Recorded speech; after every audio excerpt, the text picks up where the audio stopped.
Ještě neslyšel, a vlastně já jsem ani nikdy neviděl vykastrovaný Číňana. No teď... No ty děti, ty se museli bát. Teď jste říkali, že jste je mučili nějaký, jste říkali, středověký. No. To bolo o tom, ale Ondro, ty si jediný nepoznal tému.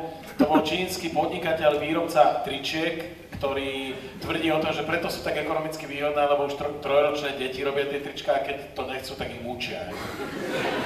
A to víš, jak ty děti museli být jako úplně poslední strachy. Tak už půjdeš to takhle žít?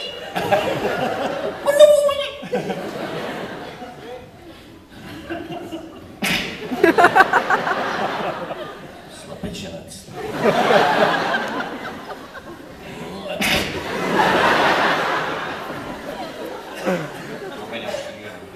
No, jsi říkal. Dobre, dajme si ďalšiu hru. Na to budeme iste potrebovať nášho stavbára, alebo neviem, za čo si to oblečenie cestára, Mariana Čurka, ktorý bude hrať taký nejaký zvláštny hudobný podklad. Hra sa volá totižto muzikál. Čo sa stalo? Takže na toho Číňana. Brácha to.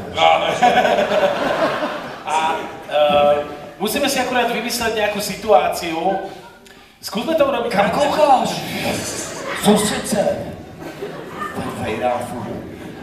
Musíme si akurát vymysleť nejakú situáciu, ktorá by sa mohla odohrať teoreticky v 2-3 dejstvách. Proč ho furt provokuješ?